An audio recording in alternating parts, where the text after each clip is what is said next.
الشیطان الرجیم بسم اللہ الرحمن الرحیم۔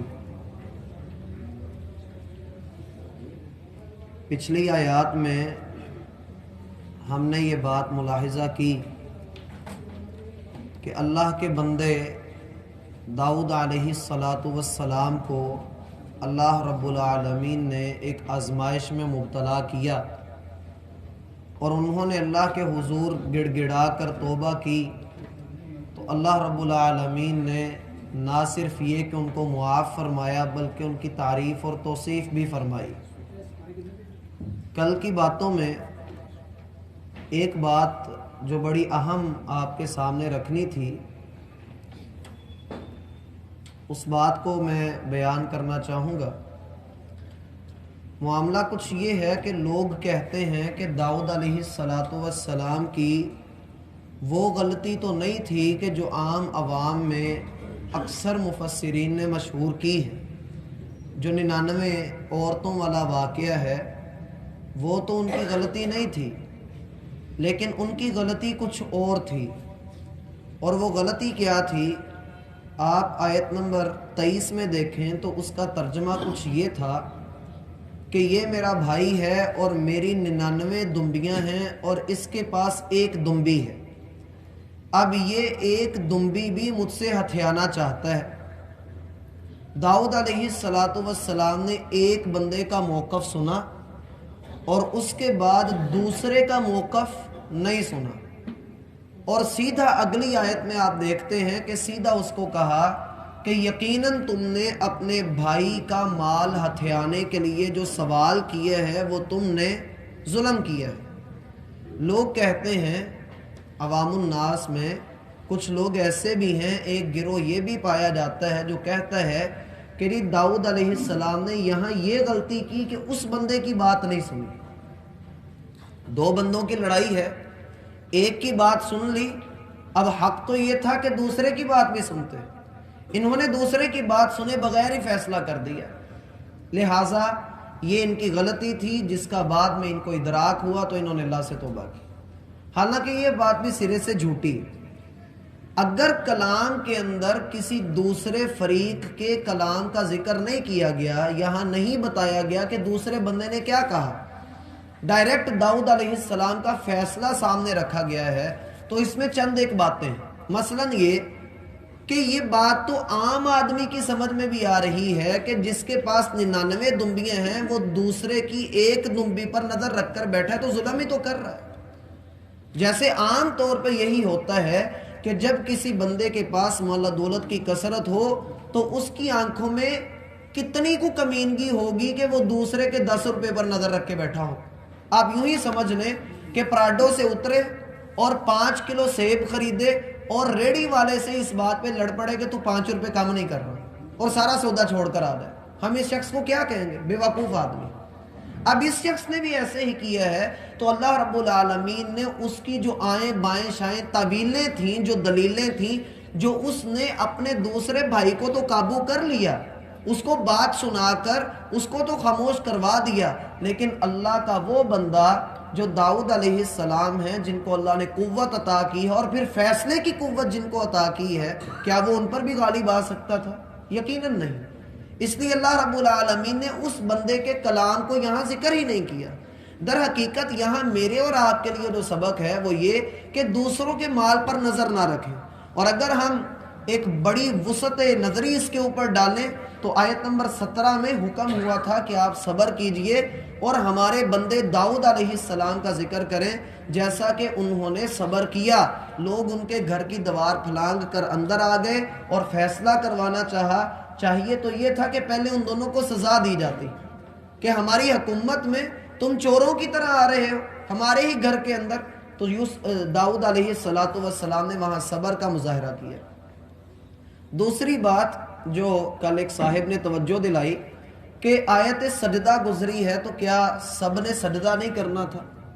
تو سجدہ تلاوت کے متعلق بھی ہمارے عوام کے اندر تو بڑی سخت بات پائی جاتی ہے، سخت موقف ہے، حالانکہ شریعت اسلامیہ نے ہمیں جہاں پر لچک دی ہے وہ لچک ہمیں قبول کرنی چاہیے۔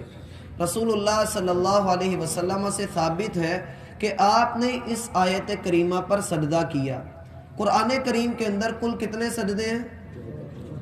یہ 14۔ یہ دیکھیں، یہ ہمارا وہ معاملہ ہے کہ جس میں ہم دوسروں کے ساتھ چلنا نہیں چاہتے۔ 14 سجدے، حالانکہ قرآن میں 15 سجدے ہیں، قرآن میں 15 سجدے ہیں۔ جو سورۃ الحج کا آخری سجدہ ہے، سورۃ الحج میں 2 سجدے آتے ہیں، سورۃ الحج میں 2 سجدے آتے ہیں۔ اس کا جو دوسرا سجدہ ہے اس کی آیت ہے یا ایھا الذین آمنوا ارکعوا واسجدوا واعبدوا ربکم وافعلوا الخیر لعلکم تفلحون۔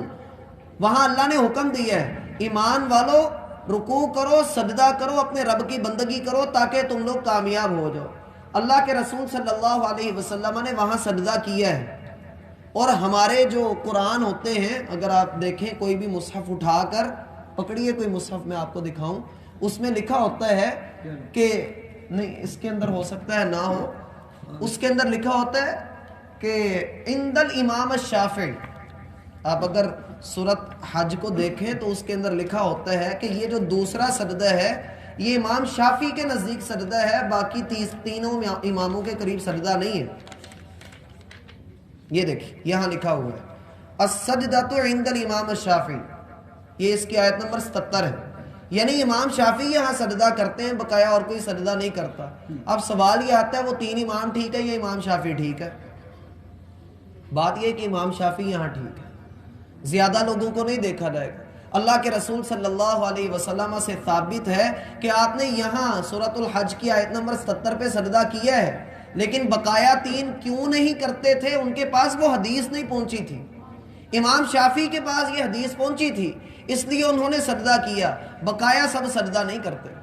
کیوں؟ ان کے پاس حدیث نہیں آئی تھی۔ مسئلہ صرف اتنا ہے، جب میرے اور آپ کے پاس حدیث آ گئی تو ہمیں تو کرنا چاہیے، ہمیں تو اس پر عمل کرنا چاہیے۔ تو قرآن میں ٹوٹل 15 سجدے ہیں، 14 سجدے نہیں ہیں۔ اب یہ سجدے کرنا واجب ہے۔ بعض لوگ کیا کرتے ہیں کہ قرآن پڑھتے رہتے ہیں، جی اینڈ پہ ہم سجدہ کر لیں گے، سارے سجدے 15 کے 15 وہ اینڈ پہ اکٹھی کر لیتے ہیں۔ یہ طریقہ درست نہیں۔ سجدہ موقع پر کرنا ہوتا ہے، تلاوت کا سجدہ موقع پر کرنا ہے۔ اللہ کے رسول صلی اللہ علیہ وسلم سے ثابت ہے کہ آپ نے تلاوت کا سجدہ کیا بھی ہے اور نہیں بھی کیا، دونوں طرح ثابت ہے۔ اللہ کے رسول سے ثابت ہے کہ آپ نے سجدہ کیا بھی ہے اور نہیں بھی کیا۔ آیات سجدہ جو ہیں پھر سن لیں، اللہ کے رسول نے سجدہ کیا بھی ہے اور نہیں بھی کیا۔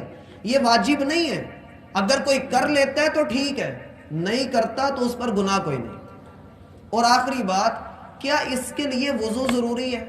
نہیں، اس کے لیے وضو ضروری نہیں ہے۔ اسی طریقے سے کل بات ہوئی تھی شکر کے سجدے کے بارے میں، اس کے لیے بھی وضو ضروری نہیں ہے۔ وضو نماز کے لیے ضروری ہے اور سجدہ نماز نہیں ہے۔ وضو نماز کے لیے ضروری ہے، سجدہ جو ہے وہ نماز نہیں، وہ نماز کا ایک حصہ ہے۔ اگر بندہ کسی حالت میں ہے، مطلب وہ بیٹھا ہوا ہے تو بیٹھے بیٹھے وہ سجدہ کر لیتا ہے اور اس کا وضو نہیں ہے تو کوئی مسئلے والی بات نہیں، وہ سجدہ کر سکتا ہے۔ ہاں اگر کسی کا دل نہیں مانتا تو وہ وضو کر لے۔ اب بعض لوگ کیا کرتے ہیں کہ جب سجدہ کرتے ہیں تو سجدہ کرنے کے بعد کہتے ہیں اللہ اکبر السلام علیکم ورحمۃ اللہ، السلام علیکم ورحمۃ اللہ۔ یہ طریقہ بھی درست نہیں۔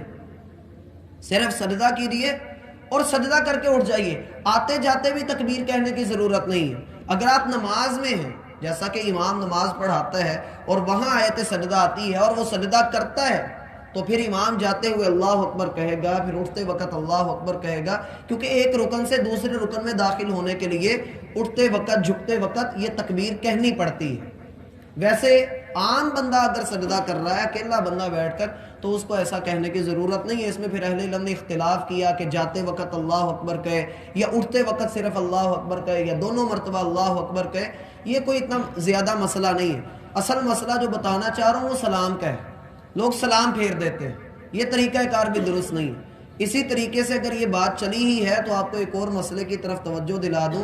بعض لوگوں کو جب نماز توڑنی ہوتی ہے، کوئی مسئلہ ہوتا ہے، نماز توڑنی پڑ جاتی ہے، وضو ٹوٹ جائے نماز کے دوران میں تو وہ تو ویسے ہی نکلنا ہوتا ہے۔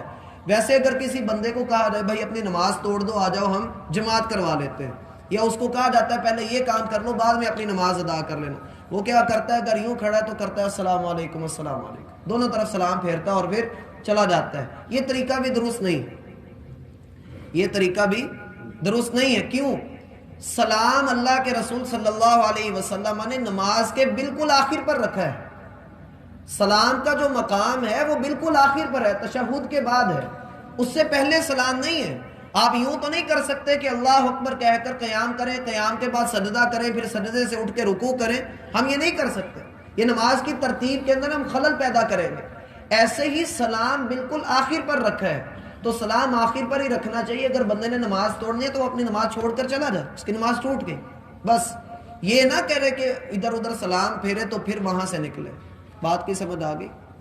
اللہ رب العالمین نے آیت نمبر 25 کے آخر پر جو بات فرمائی، پھر فَغَفَرْنَا لَهُ ذَلِكَ، ہم نے اپنے بندے داؤد کو معاف کر دیا، ان کی یہ غلطی معاف کر دی. اس کی وضاحت ہم کر چکے.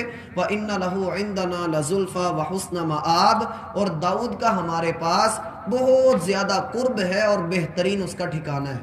معلوم یہی ہوتا ہے کہ داؤد علیہ السلام اگرچہ بادشاہ تھے لیکن اپنی بادشاہی کے نشے میں وہ مبتلا نہیں ہوئے. اللہ رب العالمین نے ان کو ان ساری گندگیوں سے پاک رکھا اور ان کو بندگی کا وہ مقام عطا کیا کہ قرآن میں ان کا ذکر کر کے کہا کہ یہ ہمارا بندہ ہے. اللہ رب العالمین ہمیں بھی وہ درجہ عطا کرے کہ ہم بھی اللہ کے بندے بن جائیں. شیطان نے اللہ رب العالمین کو جب چیلنج کیا تھا تو اللہ رب العالمین نے اسے کہا تھا ان عبادی لیس لک علیہم سلطان، جو میرے بندے ہوں گے ان پر تیرا بس نہیں چلے گا. تو اللہ ہمیں ان بندوں میں شامل فرمائے جن پر شیطان کا بس نہیں چلتا. اللہ رب العالمین میرا اور آپ کا حامی ناصر ہو. وما توفیق من الشیطان الرجیم.